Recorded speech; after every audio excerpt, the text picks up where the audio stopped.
All right, so many thanks for staying right here with us on Sports Central. Clips from the Saudi Arabian Grand Prix for the very first time in Jeddah. And of course, in case you missed, or it's just breaking from the moon, was the story of Sebastian Vettel. Well, I don't know why the name keeps coming to my head, but it was Lewis Hamilton who started on point at the top of the driver's standings. Yeah, that won that particular one. His third win in 4 races, which means was set for a photo finish at the season-ending Abu Dhabi Grand Prix this particular weekend. Now, Blyden joins the conversation. Blyden, it's a fine morning to have you rejoin. Now, let's get straight into the action. Aruna Quadri, the run ended for him against Hugo Carrerano. He lost a 3-1 in that particular one, but despite that loss, he's had a phenomenal year, hasn't he? He's had a phenomenal year for me. Good to be back on the show and to everybody watching at home. For me, I think it was a phenomenal year. We thought about great things happening with this guy, the way he's been playing tennis in recent times. And he made a lot of Africans proud, playing to the quarterfinals stage of the competition. For me, we can't take anything away from Aruna at this point. He has done his bit. Most likely, we expected that he might not be able to go past this round. Because when you check out the when Brazilian, you say we, it sounds like a personal thing. When we talked about I know it. you're not the biggest fan of Aruna Quadri, but I'm beginning to be his fan now. You always had that tiny little doubt about Aruna and how far it could go in Singapore here. Definitely, you've seen how it is at this point. He's not gotten to this level before. No African has. So. For me, it was a remarkable fit for him, getting to the quarterfinals, being among the top 20, world number 13. But when I look at the standing and his facing and being able to defeat that Chinese guy who's been beating him all around. Ranked number 8, and that was the third meeting. The Chinese had beaten him twice already, and he came up against Hugo Carrerano, ranked number 4 in the world of tennis. So I could feel it. I could feel it after the last one. He punched way above his weight in the last round, and looked like this time around his hands just being retired. I felt he's met the glass ceiling. At that point, he's met the glass ceiling. So playing Hugo, rated number 4 in the world, a big mountain to climb. Absolutely. Had it been he won that one, I would have been super proud of him. But be that as it may, I'm happy. I'm happy about his progress. I'm happy for the fact that the hard work is paying off. I'm happy for the consistency and the growth that Aruna's had this season. All right, now, congratulations to Aruna Quadri. Meanwhile, he leaves with his head held very high. No African competing in this particular, and so he was the sole African representative because he's the only African ranked inside the top 20. And this tournament was for players ranked inside the top 20. So kudos to Aruna Quadri. We look forward to a bigger, better, and of course, a more glorious 2022. Now, how it pans out, but exciting to have the FA Cup back. All right, now let's switch the FA Cup for the Premier competition in Europe. We're talking the UEFA Champions League returns later tonight in all this glory. So it's the last lap in the group stage and games of consequence scattered around Europe later tonight. But let's talk about maybe dead rubber. It's AC Milan at San Siro, one of the famous stadiums in European football. They're taking Liverpool later tonight. Liverpool have already qualified as top of that particular group, so it's just a matter of mere formality. But for AC Milan, are very much still in the hunt because you look at the standings between FC Porto, who've got 5 points. AC Milan have got 4 as well. Atletico Madrid have got 4 points ahead of tonight's encounter across Europe, and these are games of consequences. So you must pick up points where you can, and of course hope for favours elsewhere. Looks like the story of AC Milan, and we understand the big Swedish striker Zlatan Ibrahimovic is back for tonight, and Liverpool should make some wholesale changes. Divock Origi came off the bench, grabbed the winner against Wolves over the weekend. Should get a start here. I'm feeling so. I'm feeling so. But I think on the other hand, it's also a match with high tension.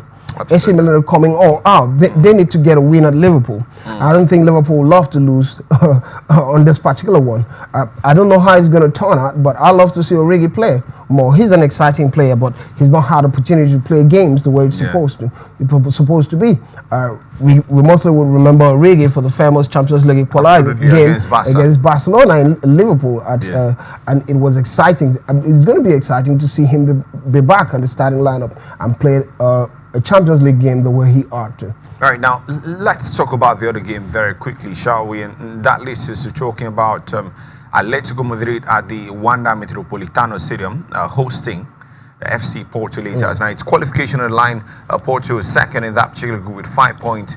Atletico have got 4 similar points as AC Milan in this particular one. It would be a disaster, wouldn't it, to have Atletico Madrid, a big side in European football, dumped out just at their first hurdle.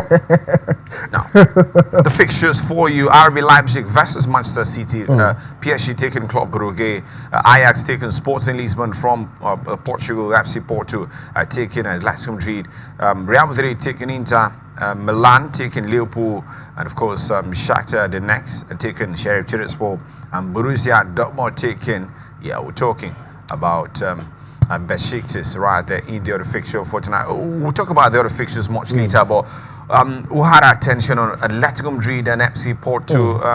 Looks like it's evenly matched. The qualification on the line. Yeah. Who gets it? For me, that's the toughest match for today. Atletico Madrid, Porto. I have said it time again and again without numbers. I've said it that the Portuguese side are quite a strong side for me. The way they're playing, they're not topping the groups, but that's stopping the big sides from also playing the way they ought to play. Right now, something tells me we might have a shocker, and in that group, Porto might just qualify with Liverpool. Now, Porto might just qualify. That sounds like uncertainty. Well, that's how it is ahead of tonight's encounter. You can't quite say we started to put your money on Atletico Madrid. They've got history in this competition, but you underrate, and of course, you rule out FC Porto. You do that at your own peril. They reached the quarterfinals last time. Absolutely. So we're looking forward to it, and we hope the game lives up to the billing, particularly from a neutral point of view. We'll hit the break right here. One last time. When we're back, we look at the other big fixtures across Europe on a very glorious night of Champions League action returning, and we'll talk about transfer story featuring Egyptian god Mohamed Salah. So you stay right here with us. We'll right back at you. Here's Sports Central and Spectrum TV. Now let's continue the conversation from where we left off, and we'll talk about the UEFA Champions League return later tonight. And it's a game of consequence. Real Madrid at the Stadio Santiago Bernabeu taking Inter Milan, another strong side in European football, and the extra incentive ahead of tonight's encounter is a top of the table clash. So the tie-down points, it's about who wins and automatically secure top spots in this particular group and potentially avoid some tricky affair in the next round of the competition. So Real Madrid and of course Inter Milan, push your money on. I'll go for a stalemate. Stalemate. I'll go for a stalemate, a draw for me. I don't see it being that a fierce context. Not even the Los Blancos. I'll go for a draw. I'll go for a draw. I understand Real Madrid are a serious side right now. The way they're playing, I think they've beaten Inter in the first leg. Absolutely. They did beat Inter in the first leg. So it's going to be difficult for me seeing Inter lose this one. But I think a draw would settle it for both sides for me. And my belief is they'll settle for a draw. All right, so a draw will be fair enough for you. Now, let's talk about how sad it would be for Borussia Dortmund to be dumped out. They're very strong in the Bundesliga, and they're chasing Bayern for the title. Lost of the weekend against Bayern in the Klassiker in very controversial fashion. But yes, Europe, and they're taking Besiktas, who are bottom of the group, 0 points after 5 matches. Looks like they're having this one for the taking, but they would need favors elsewhere if they had to go anywhere. It's a tough one for Borussia. Disappointingly, when you look at Borussia Dortmund, something tells you this is a team that ought to go to the next round. But the way it's looking at this point, it seems at this point, I doubt they will. Part of the bad form had been the fact that they've been playing without the big striker, Haaland, in recent times. Haaland was injured. He's back now. He's back now, and he came back with banking of goals. Right now, I'm expecting them to have a meal of Besiktas. For me, Besiktas have been terrible in poor form in this particular competition. It's a direct win for Dortmund for me. Right now, let's get back to the beginning and talk about Manchester City. They travel to Germany later tonight. They're taking RB Leipzig, Rosenborg Sports Leipzig 4-4. And the team news says that Kevin De Bruyne is back and fit and should start here tonight. Gabriel Jesus misses out this particular one, and Tyler Adams is back for RB Leipzig. So clean bill of health It should be a fairly entertaining game. And Man City to the bank again for you. I stand with Man City on this one. They've been playing excellent football. They're making a statement. I've loved their progress, just as I said, in the Champions League, moving from knockout stages, the quarterfinal, and then to the finals. I think if you need a side to win the Champions League, most likely it would be the Pep Guardiola galvanized side. Well, they're playing the best kind of football. I expect them to get a win, even at World Leipzig. Right now, let's very quickly talk about Kevin De Bruyne. He's had his fair share of struggles. The recent one being his recovery from COVID-19, and some say his stocks have plummeted recently owing to a combination of form and fitness. And ahead of the World Cup, where the manager Martinez will be hoping that Kevin De Bruyne gets back firing from all cylinders, because he's one of those top dogs you'd have to rely on if Belgium had to make any real statements ahead of next year's World Cup or this season. Guardiola seems to have fashioned a way to play without his talismanic Kevin De Bruyne. His influence in the side, you think, is going to considerably wane in the coming weeks? I agree with you. It would. It would. I think so. Remember, prior to the Champions League last season, we had a similar story. De Bruyne was mostly injured, being back in and out, and he was injured. But when we got to the business end of the season in the Champions League, when you're playing the biggest of the biggest games, you need the likes of De Bruyne. Absolutely. I watched him against Paris Saint-Germain last season. He was definitive. He was one of the most important players at the Champions League semi-finals. And come on, who wouldn't want that kind of player to be fit? For me, has been, apart from Mo Salah in the English Premier League in recent times, he's been one of the best players you can think of in the world. That's why when he's playing, but he ought to be careful also, Bright. When he's playing the big games, remember the Champions League final, he had a rough contact with Rudiger, because players or opponents are looking forward to where to stop him. He's one of the most dangerous. I'm telling you, he's one of the most dangerous midfielders in the world at this point. Sergio Ramos taking out Mo Salah in 2018 finals. It happens all the time. It happens all the time. That goes to tell you how important this player is. Absolutely. And the most important strength of Kevin De Bruyne isn't just about the moving around the ball. He can strike the ball when it gets to the third half. He can cause that damage, and he has a dangerous final pass. Absolutely. Well, it's got the killer pass. We're talking about precision in final third. He's one of those guys you can almost certainly put your money on, and of course that they will deliver when they get to the big stage. Kevin De Bruyne. Now, you talked about Mo Salah for a bit, and it's a bit of a contract situation at Liverpool, and now Mo Salah is up saying, well, the contract stuff is up to Liverpool. The man is in the peak of his powers right about now. Of course, you definitely, tell that it's got their attention and the attraction of big guys in Europe. We're talking the Real Madrids of this world, the PSGs, and the rest of them. Should he stay, or has he achieved, or hasn't he achieved enough? And should he seek a fresh challenge elsewhere? Well, according to Mo Salah, Salah says it's up to Liverpool. Maybe a lot of contract terms. I don't know the details of the contract issues at the point, but I think they're going to sort it out. Salah said he wants to stay. It's usually about an increase in pay. Most likely, but he deserves it. There has to be some mega box in there. Because, he deserves it.